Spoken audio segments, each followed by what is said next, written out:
Alright, let me start off by apologizing to anybody that isn't really interested in this particular topic. I know that to some people it's going to seem just like pointless Twitter drama, I get it, trust me I do. But this is something that, while on the surface might seem like nothing more than manufactured pettiness over a woman's past, has rapidly escalated into an all-out war against free speech on Twitter by a woman who claimed that she would, quote, die on the hill of free speech. Let's recap. Eliza Bleu, also known by the aliases of Eliza Cuts, Eliza Knows, and Eliza Seep, a woman who has been chasing social media clout her entire life, has recently gotten herself into a position of power at Twitter through her own claims of being, quote, trafficked for the majority of her adult life. I wanted to say something first, that you said that I'm a survivor of human trafficking. I did say that, but not till later. What I first said was, I'm an ex-prostitute, and I had a pimp, and everyone's like, and it's your fault. Because, and but we didn't happen. But Annie, we didn't have the language to put to it.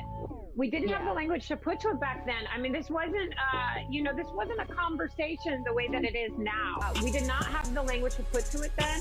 And I feel like what you said was perfect at the time for what it was. And to be brutally honest, depending on the folks that I'm talking to, I will navigate and say pimp, trafficker. It just depends. After I turned 18, and after things happen after that, I can honestly say I do play a role in what's going on around me.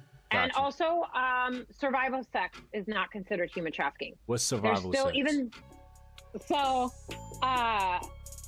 survival sex would be if you need something like housing, drugs, medicine, food. You're selling sex to survive, but you don't necessarily have a pimp or a trafficker. Survival sex is not considered human trafficking. And there were moments where I could have chosen to handle things differently and I didn't. So, although bad things happen to me, I am also capable of doing really horrible things. Yeah, I think you said it just right. Despite never providing proof to support her claims of being trafficked, she quickly became a darling of right-wing talking heads online, all of them praising her for her work against trafficking. But the question still remains, what has she really done? Everyone deflects from her dodgy past by pointing out her, quote, good work, but what work is that even?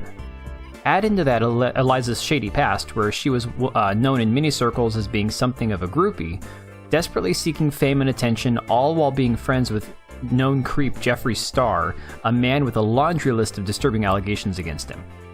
So, when these questions got addressed by YouTuber Brittany Venti, Eliza quickly weaponized her influence with Twitter's safety team to have her locked out of her account for, quote, sharing a non-consensual image. The image in question was a screenshot from a World Star Hip Hop video that Eliza Bleu, under the name Eliza Knows at the time, got paid to be in. Eliza has since had the video copyright claimed on YouTube. Following the suspension of Brittany Venti's Twitter account, there have been several more high-profile suspensions, including YouTubers The Quartering, Yellow Flash, and a growing list of smaller creators, such as myself. What was my crime? Mentioning her name in a tweet with a link to my own YouTube video. I have appealed, but I have no faith that Twitter will reinstate my account. Why is that, you may ask? Because Eliza Bleu is buddy-buddy with a woman by the name of Ella Irwin. Well, who is Ella Irwin? Oh, she's just the new head of Twitter safety, also known as Yoel Roth 2.0. This woman has avoided addressing the abuse of terms of service by Eliza Bleu, offering only half-assed explanations about how, if your non-consensual photo or video was illegally obtained, blah blah blah blah blah. The photos were from publicly available videos that Eliza was paid for, and of which she herself claimed to be happy about the release of, in a video. She has since popped up in several more music videos, and I'm sure her accolades will continue to grow. Okay, so I think we're pretty much caught up on Eliza's storied past. So what's the point of this video, you might be wondering? To answer this, I need to introduce you to another woman who is just as bad, if not worse, than Eliza Bleu. That woman is Anny Donewald, a woman who runs a nonprofit known as Eve's Angels, a supposed outreach program of sorts for women looking to leave the sex work industry. Anny claims that she was a stripper, abuse victim, so on and so on, which is how she was given divine inspiration to start her own charity. Mind you, this charity doesn't address the large percentage of children who are actually forced into sex trafficking, but fair enough, if Miss Donewald wants to help adults that are involved in stripping, adult entertainment, escorting, etc., then that's all well and good. This is where their paths meet. Eliza Bleu has claimed that she first met Anny Donewald in 2013 while she herself was being, quote, trafficked. Again, I'm not really sure what Eliza even means by trafficking because she has recently claimed that websites using her photo to catfish men is a form of trafficking. So, I don't know. But I digress. Here's where things get really murky. Anny Donewald has vouched for Eliza Bleu's lengthy tale of past trauma and exploitation while also maintaining her own victim story. But what if I were to tell you that Miss Donewald is leaving out one huge piece of the puzzle?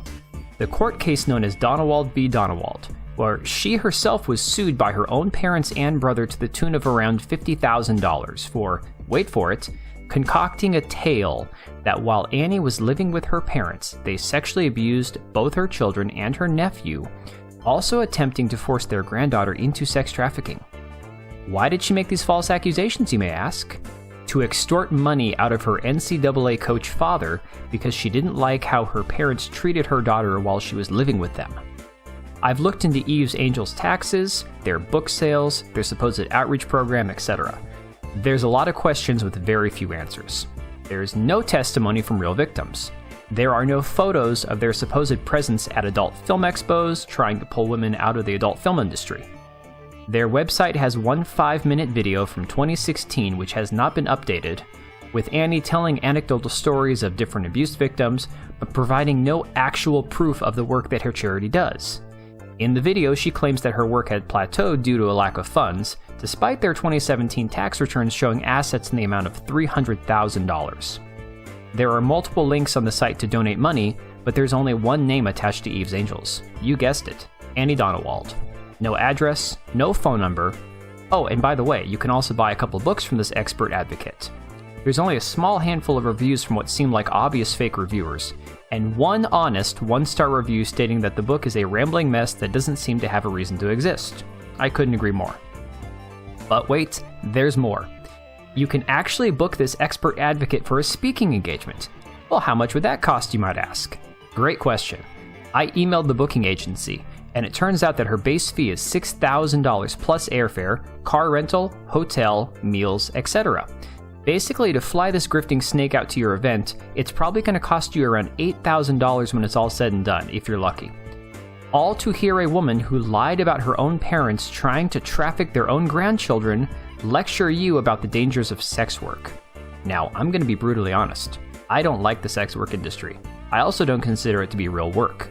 But in my opinion, what this woman is doing is far worse than what a down-on-her-luck single mom has to do to pay the bills. And just remember, she is one of the people sticking up for Eliza Bleu. These kinds of people are the reason Me Too died such an inglorious death, and the reason you simply cannot believe all women. Which sucks for the actual abuse victims, but sadly, that's where we are. If you appreciate my coverage of this, please like and share the video around. I have no idea when I'll be getting my Twitter account back, so I appreciate any other ways that this video gets seen. And as always, thanks for watching.